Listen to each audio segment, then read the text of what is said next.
आज हम बात करेंगे कॉमर्स और साइंस बैकग्राउंड के स्टूडेंट्स के लिए एक बेहद प्रेस्टिजियस और स्टेबल करियर की, that is cost and works accountant यानी CWA। एक ऐसी फील्ड जहां आप किसी भी कंपनी के प्रॉफिट को बढ़ाने के पीछे का असली दिमाग होते हैं। तो चलिए आज बिल्कुल पॉइंट टू पॉइंट समझते हैं कि आप इस पोजीशन पर कैसे पहुंच सकते हैं। सबसे पहले आसान भाषा में समझते हैं कि इनका काम क्या होता है। एक कॉस्ट अकाउंटेंट का काम होता है किसी भी सामान को बनाने या सर्विस को डिलीवर करने में जो भी खर्चा आता है उसका पूरा रिकॉर्ड रखना, बजट तैयार करना और खर्चे को कंट्रोल करने के तरीके ढूंढना, ताकि कंपनी का मुनाफा बढ़ सके। अगर आप बहुत डिटेल ओरिएंटेड है, आपको नंबर्स के साथ काम करना पसंद है और आप दी गई गाइडलाइंस को बिल्कुल परफेक्टली फॉलो कर सकते हैं, तो ये करियर आपके लिए बेस्ट है। अब बात करते हैं कि इसका एजुकेशनल पाथ पे क्या रहेगा, जो कि बहुत सिंपल है। सबसे पहले आपको अपनी 12th कॉमर्स या साइंस स्ट्रीम से पूरी करनी है। इसके बाद आपके पास 4 रास्ते हैं।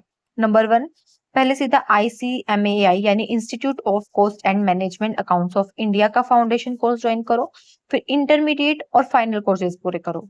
दूसरा रास्ता है फाउंडेशन के साथ साथ अकाउंटेंसी या अकाउंटिंग में बैचलर्स डिग्री करो और फिर ICMAI इंटरमीडिएट और फाइनल क्लियर करो। तीसरा रास्ता है पहले सीधे अकाउंटेंसी में अपनी ग्रेजुएशन खत्म करो और फिर सीधा ICMAI इंटरमीडिएट और फाइनल में एंट्री लो। लास्ट और चौथा रास्ता है ग्रेजुएशन के बाद ICMAI इंटरमीडिएट करो, फिर MBA करो और उसके बाद ICMAI का फाइनल कोर्स पूरा करो। अगर इस पूरे कोर्स की फीस की बात करें तो फाउंडेशन, इंटरमीडिएट और फाइनल को मिलाकर कुल खर्च लगभग 55,000 के आसपास आता है। आप नेशनल स्कॉलरशिप पोर्टल पर जाकर सेंट्रल गवर्नमेंट, UGC, AICTE और स्टेट स्कीम्स का फायदा उठा सकते हैं। साथ ही आपके मेरिट के बेसिस पर इंस्टीट्यूट्स खुद भी स्कॉलरशिप देते हैं। इसके अलावा विद्या लक्ष्मी पोर्टल से आप आसानी से एजुकेशनल लोन अप्लाई कर सकते हैं। वेस्ट बंगाल, ओडिशा, बिहार जैसे स्टेट में बेहद कम इंटरेस्ट पर स्टूडेंट क्रेडिट कार्ड्स भी मिल जाते हैं। अब सवाल आता है कि इसकी पढ़ाई और मैनेजमेंट की तैयारी करने के लिए टॉप इंस्टीट्यूट्स कौन से हैं।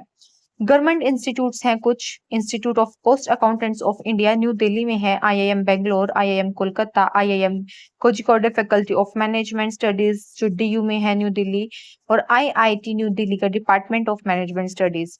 कुछ प्राइवेट इंस्टीट्यूट्स है जैसे XLRI जमशेदपुर में है, MGI गुड़गांव में है, SP जैन मुंबई या green Great Lakes Institute of Management etcetera etcetera. आप चाहें तो इग्नू से डिस्टेंस लर्निंग का ऑप्शन भी चुन सकते हैं। कोर्स पूरा करने के बाद आप काम कहाँ करेंगे? आप banks, chartered accountant firms, financial units या फिर रिसर्च और एजुकेशन सेक्टर में काम कर सकते हैं। ये पूरी तरह से एक डेस्क जॉब है जहां आपको हफ्ते में 5 से 6 दिन और रोजाना 8 से 9 घंटे काम करना होता है। आप चाहे तो अपना खुद का बिजनेस या प्रैक्टिस भी शुरू कर सकते हैं। अब बात करते हैं कमाई की। शुरुआती दौर में एक फाइनेंशियल अकाउंटेंट की सैलरी 8,000 से 12,000 पर मंथ से शुरू हो सकती है, लेकिन जैसे ही आपको थोड़ा एक्सपीरियंस हो जाता है ये आसानी से 20,000 से 35,000 पर मंथ या उससे भी ज्यादा ऊपर चली जाती है। एक्सपीरियंस के बेस पर मैटर करता है। इस फील्ड में करियर का ग्राफ काफी ही शानदार है। आप एक क्लर्क या अकाउंटेंट से शुरू करके जूनियर कोस्ट अकाउंटेंट, फिर senior cost accountant, cost accounts officer और आगे चलकर कंपनी के चीफ कोस्ट अकाउंटेंट तक बन सकते हैं। तो बस आज के लिए इतना ही। अगर आपको वीडियो अच्छी लगी हो तो इसे लाइक करें, दोस्तों के साथ शेयर करें और चैनल को सब्सक्राइब करना बिल्कुल मत भूलना। मिलते हैं अगले वीडियो में एक नए और अच्छे करियर ऑप्शन के साथ। Thanks for watching.